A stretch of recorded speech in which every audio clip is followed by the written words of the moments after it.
Imagine cutting your costs in half. VTEX, the enterprise platform offering commerce, OMS, marketplace solutions, and much more, can help you reduce your total cost of ownership by at least 50%. Trusted by global leaders such as Carrefour, Walmart, Cencosud, VTEX is the go-to choice for both CIOs and CEOs who demand excellence.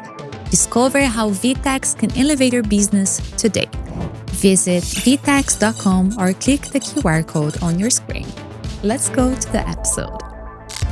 We are living in a time where experiential retail has become the key to attracting customers and keeping them loyal. As more transactions move online, brands and retailers are reimagining their physical spaces to offer something digital channels just can't. Real-world experiences that spark emotion, connection, and memory. Today, I'm joined by someone who truly understands this better than most, Paul Porter.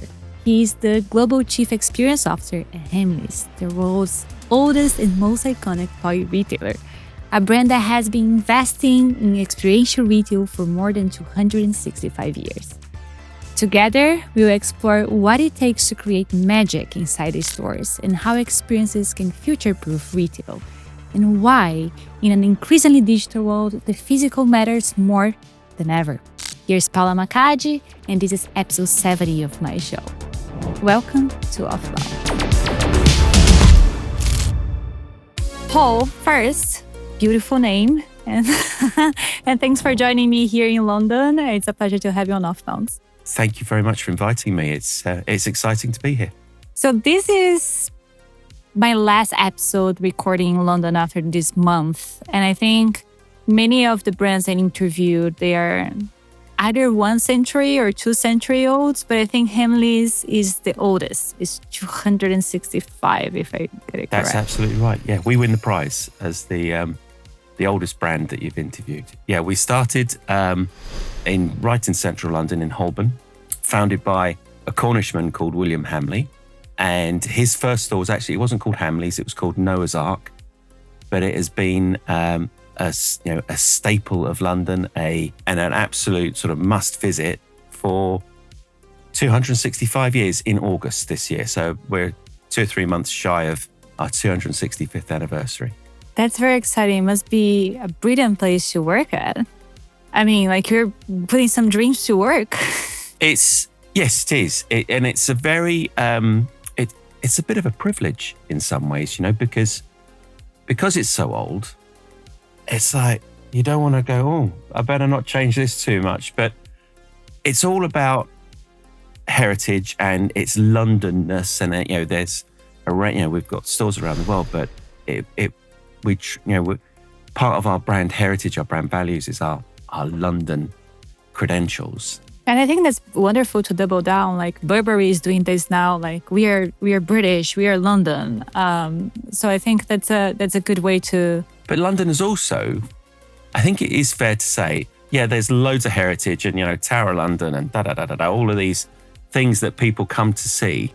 But London's also very good at reinventing itself and embracing modernity and innovation. While keeping tradition. While still keeping, while mixing it with heritage.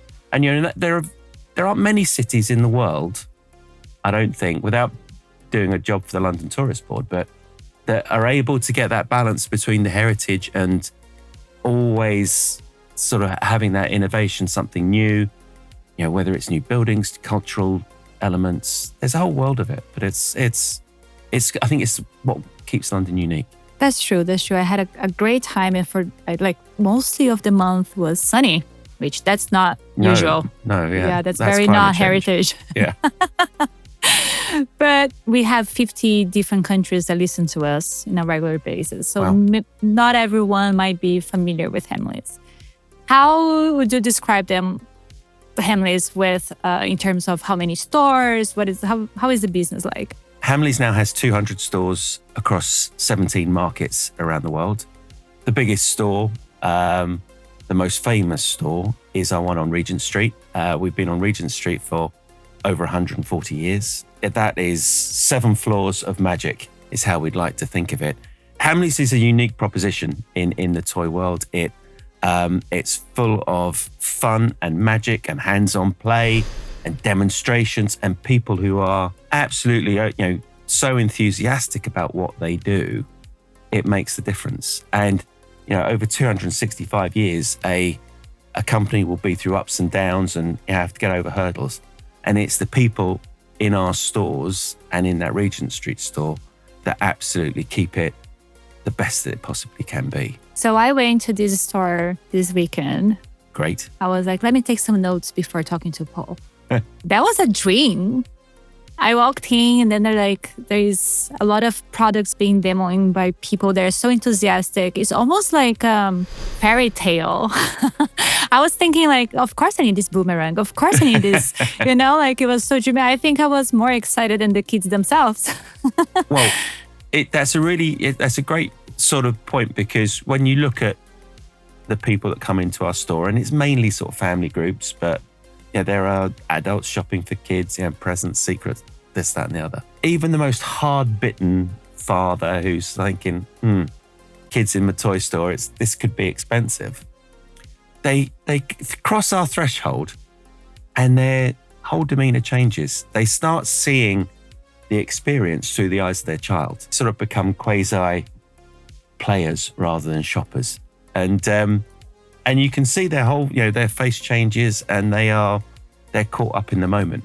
And that's the brilliance of our people who can create that environment. Absolutely. And it's impossible to ignore the store because there's always a concert happening, a show happening at the sidewalk that is very exciting. I was even thinking maybe I will record something with them to put in the show, but I think I'm not there yet with my confidence. But those that our entertainment team, and they are such special people, because they do long days, and they are doing a whole variety of. They're doing the front of house, they're doing the play areas, they'll be doing Santa's Grotto, which is a huge thing for Hamleys and for London, and they are talented and they are enthusiastic and they're brilliant show people. And it's something that makes us unique in the toy world, definitely. And it's funny because now we are living, there's even a book that I talked about a few times here on OFFBounds that is called The Experience Economy, that we are becoming a world where we value more experiences than anything else, especially when it becomes so digital. So easy to buy online, so convenient to buy online, that we crave these experiences. And you guys have been doing this for many years. One of the reasons I invited you here is because the experience that you drive there, that's where everybody's trying to reach with their stores. You have the best title for that, which is the Global Chief Experience Officer, another type of CEO, let's say. CXO, should we call it? CXO, oh yeah, makes sense. Yeah. I like CEO though. Yeah. How do you see the world of experiences?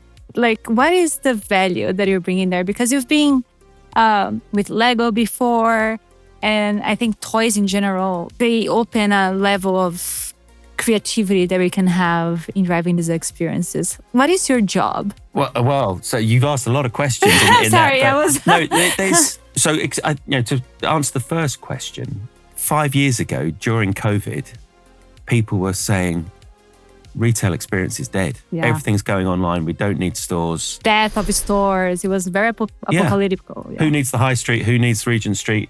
It's all going online. And that was the sort of the fulcrum of a conversation that perhaps had been going on since the financial crisis of 2008 and the turmoil that the retail world was in. Just this morning, I got sent yet another email about a research piece.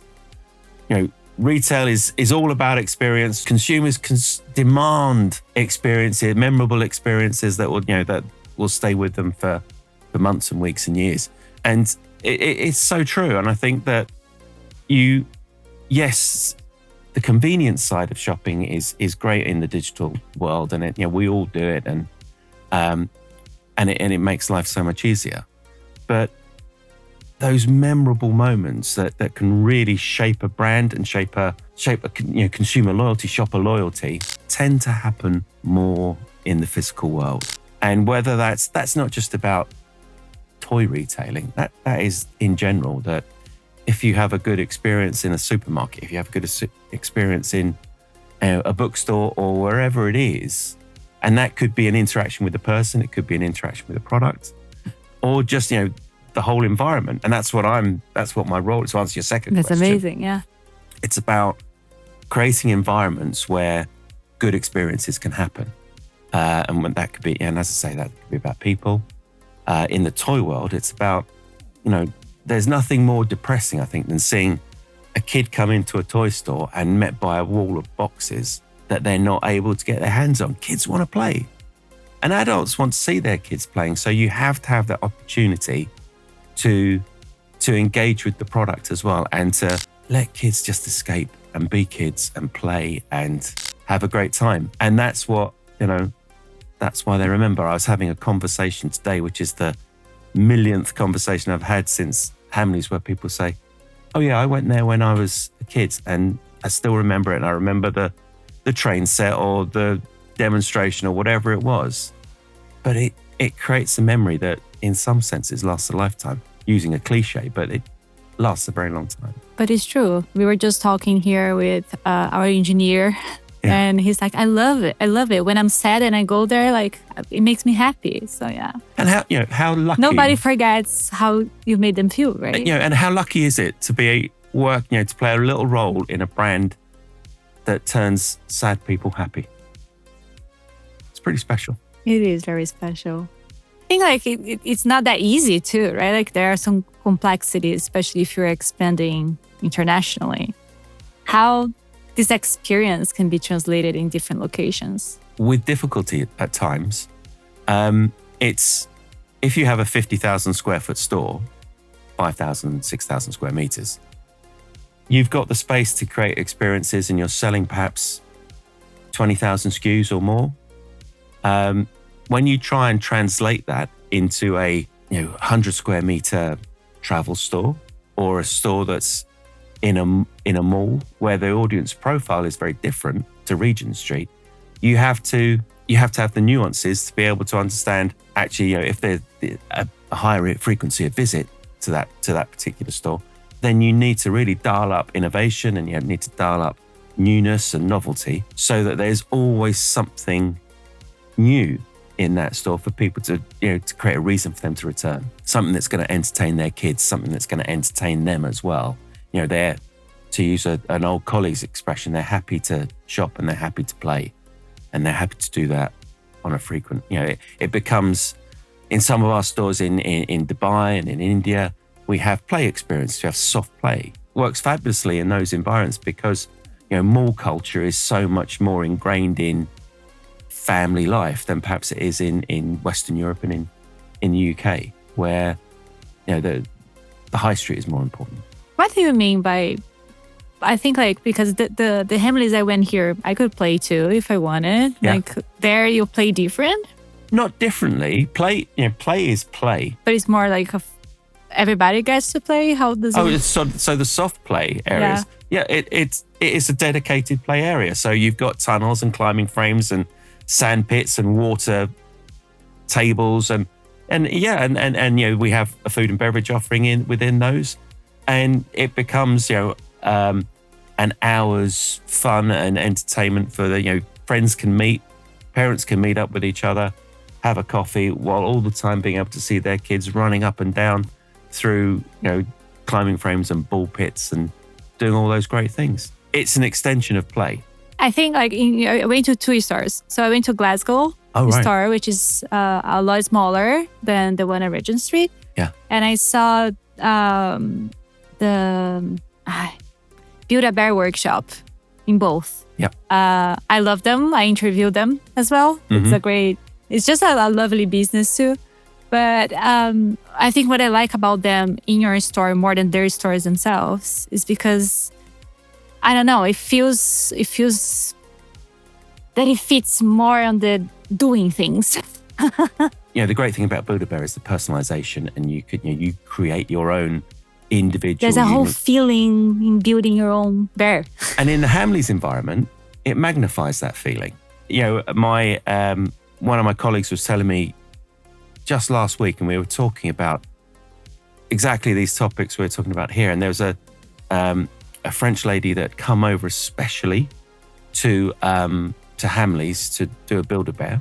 there was an outfit that was out of stock, and we apologized hugely and said really sorry, and we can send it to you or whatever. And she was no. And then we said, there's a Build-A-Bear store on Oxford Street. If you want to, you might be able to get it there.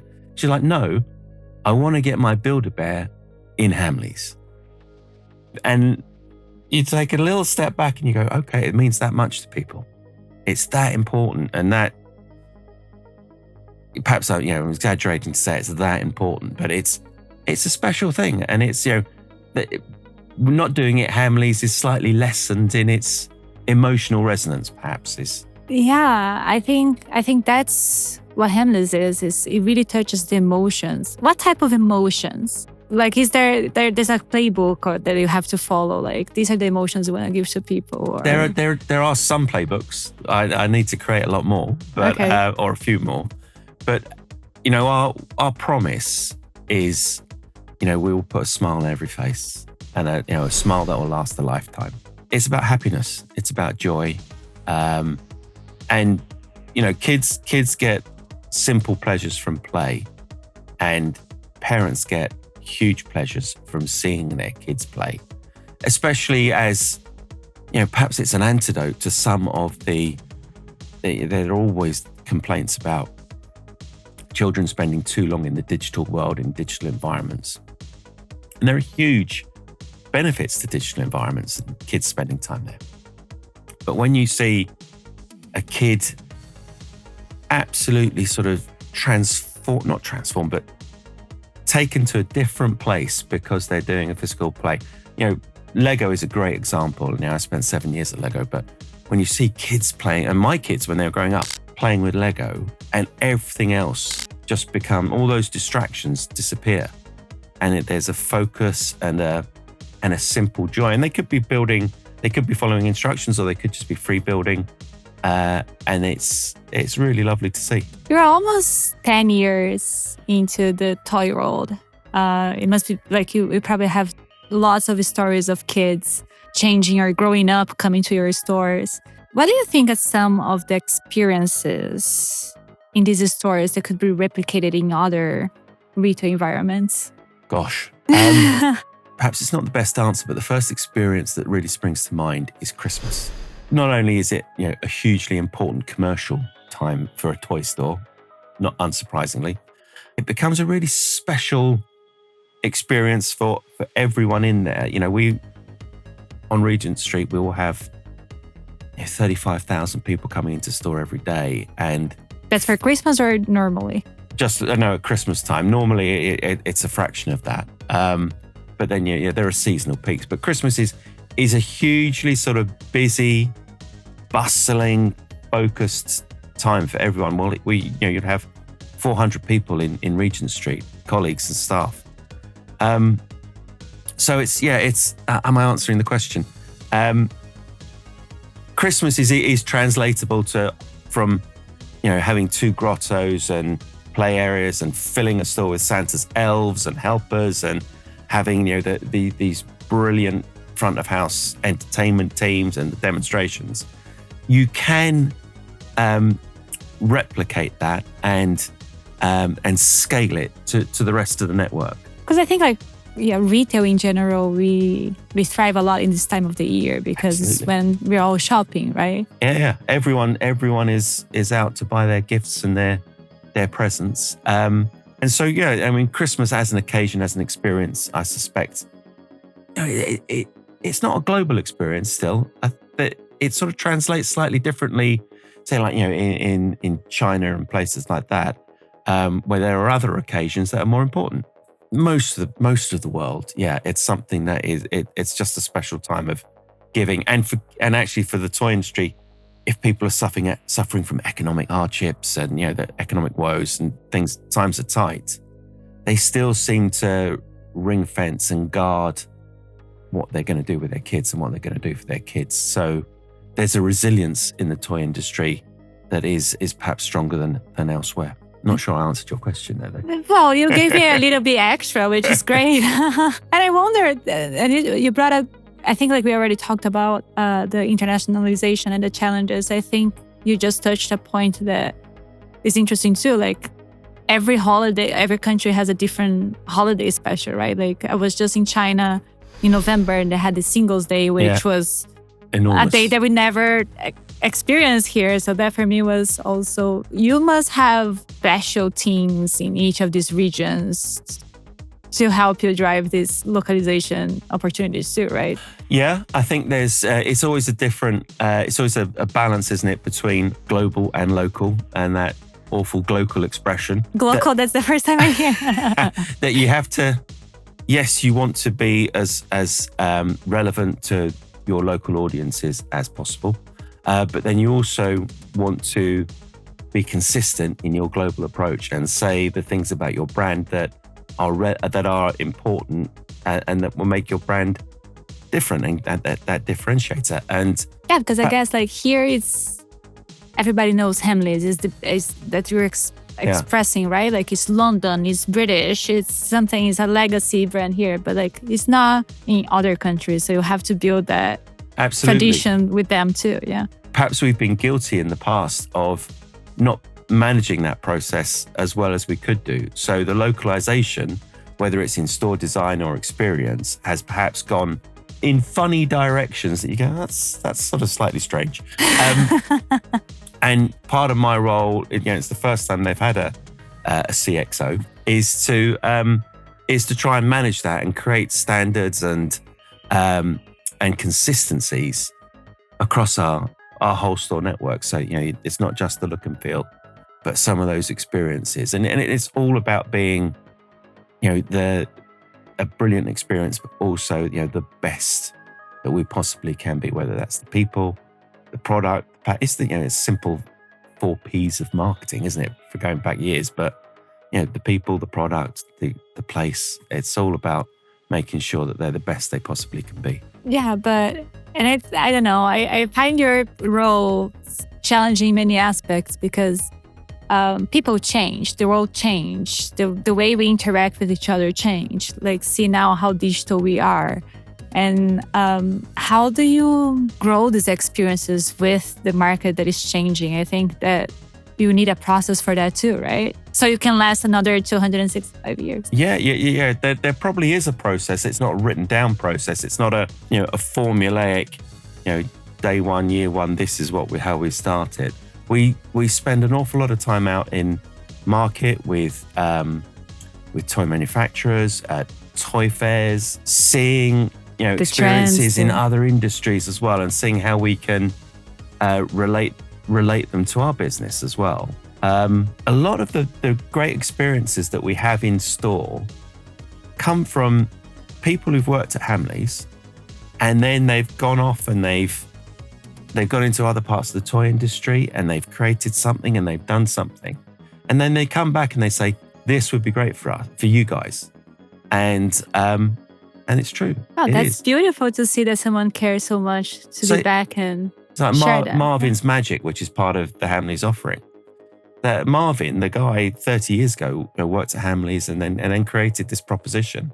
And it's brilliantly relevant today. You see kids, a bit like Build-A-Bear, the kids come in and they stop in their tracks and are captivated, and it's magical. Boom, boom. Yeah, it's very magical. I mean, it gives me even like the wish to have kids so I can bring them. Maybe like my nephew.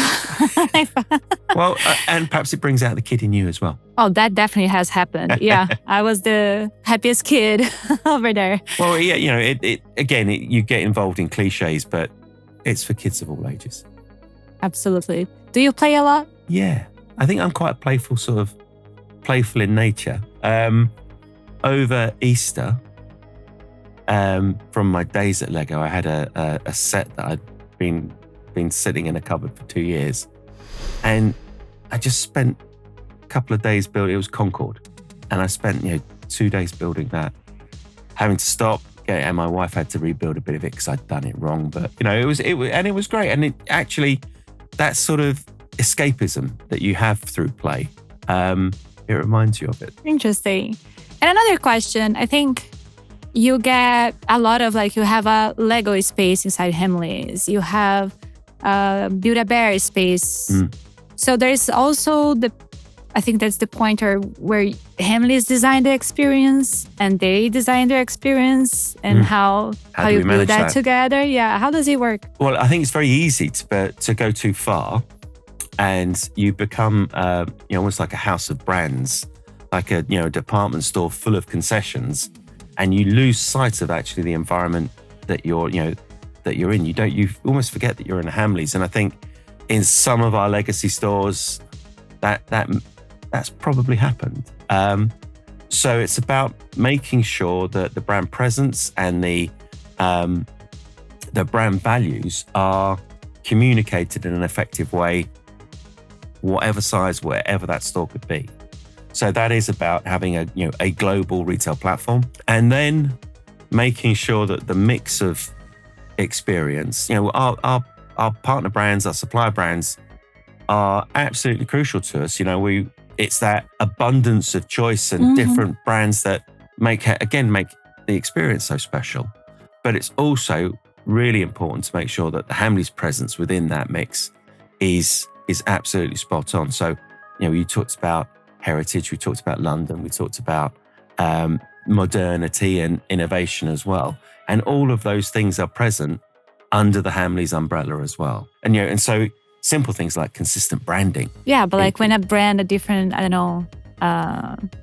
let's say Lego, because you have the experience. When Lego comes and like, hey, I want to put new products here, or this experience inside the store, you have to work together with them so this experience matches your experience. So I guess it's even more complex for Lego. Yeah, yes. To match the experiences of every retailer. It's more complex than putting that experience into a Lego retail store, a standalone store, absolutely. Because they will always have dedicated space, and it's just a Lego marketing calendar. It's not a Hamleys marketing calendar. I think what you have to recognize is that the whole is greater than the sum of the parts. So that when Hamleys and Lego come together to create an experience, it becomes a much more magnified. It's like that lady talking about why she wanted to build a bear in Hamleys.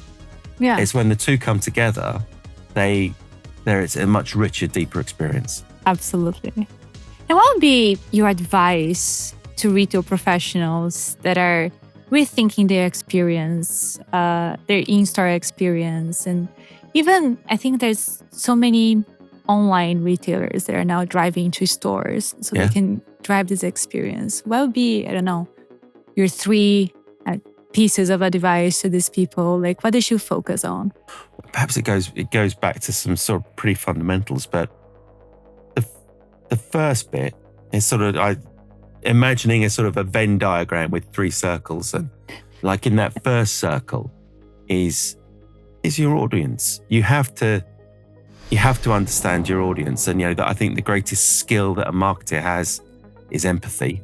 And being put yourself in the shoes of the people that you're talking to, and really, is what you're saying to them in any way relevant, or is it what you want to say rather than what they want to hear? And so usually there's this gap. Yeah, it can be an enormous gap, and and it's why brands fail, and it's why lots and lots of retailers come and go because they lose that relevancy. Never stop learning about your audience. Then the sort of second circle is about, your brand, and being really clear what your brand stands for, and don't ever sort of denigrate that. Make sure that it has a really clear purpose, and you create your brand house, and you've got it's cliches, but you do have a mission. You do know what the vision is, and the brand values are really clear, and the brand promise is really clear. And so, that you've got whatever you're doing goes through that filter of the brand and the people. And then you have that third circle, which is the retail experience. And they sort of all go together. So, never stop learning about your audience. Be really clear about your brand, and articulate that in Hamleys' sense, a joyful, magical way, as part of the retail environment. And how is talking to the other parts of the business? Because I think you have the most magical part where you're touching the store, the experience, but I think sometimes you might want to have something that you think is going to be much better, but then you have to convince leadership that this is... Yeah. How does this process work from your point of view? I usually interview CTOs, so it's always on the technology part. How is that on the experience part? So perhaps the most important thing to understand is it's okay to fail. If you don't try something, then you'll never learn. So we will have dozens of different elements, different experiences in the pipeline at any one time. And we're looking at throughout the summer and then into the Christmas period, what's going to be new, how we can package experiences better. Some of them will work and some of them won't. And that's absolutely fine. Perhaps you don't throw the ones that don't work, you don't throw them away, but you learn from it and you say, how do we refine that? How do we make it better? I can go into any of our stores. Why it didn't work? Exactly. If you don't understand why it didn't work, you're never going to be able to make it better. And they could be tiny little elements or, pretty fundamental elements to the store. But that it all rolls into that sense of newness and innovation as well. There's something different going on and something exciting. Absolutely. What would be the advice you give to yourself when you first started in toys? Oh, wow. Knowing what you know now. Don't be afraid to give your opinion. Again, it's okay if your opinion's nonsense. Obviously you need to listen and you need to learn and you never stop learning. That's another big thing. My first boss at Lego said to me, and I was sort of drowning in this world of corporateness that I'd never really experienced before. But I'd always been in agencies and I was sort of dropped into Lego, and my boss said to me, remember, you're here because you're not a Lego person, because you've got a different experience and your opinion is as valuable, if not more valuable, because you're not just going to repeat the corporate line. So have the courage of your convictions. Don't be afraid to give your opinion. You're just as much or as little an imposter as everyone else there. And I think everyone suffers from imposter syndrome. And nobody knows what they're doing. Everybody's trying to figure it out. We're all bluffing it. But that's fine, because that's how you learn. And that's how that little bit of experience, that 15-minute conversation is based on 35 years of experience. And that's valuable. And is that something you give to your team? Like, is that something you replicate to your team? I try to. That's probably a question for my team. But again, my sort of management style, it's all about the team. It's about, you have successes and failures together. I've worked in some appalling environments where, awful blame cultures and highly political, and it doesn't do anyone's motivation any good. And, and the best thing about working in the toy industry is that, you've got to make it fun. If you can't make selling toys and playing with toys fun, then you may as well give up. And I think you have the beauty of seeing the impact of your work in the eyes of children. Yeah. And big children. Every day that I go into store, and I'm in store sort of 2-3 times a week, whether it's in the UK or elsewhere. But there is that human truth, that sort of, seeing a little kid walk into store and they're like, wow, and in they go, and their parents are scampering after them, and it just it's transformative, and it's a real joy that you're just a little part of that kid having a great time. And what is next for Hamleys? There'll be more experiencing Hamleys. Yeah, there'll be more stores. There will be in new markets. We will have the same sort of core experiences. The truth about hands-on play, getting kids playing, is absolutely vital to. It's what sets us apart. What's new? What experiences are coming down the pipeline? That's really difficult to say. We're looking at all sorts of different things.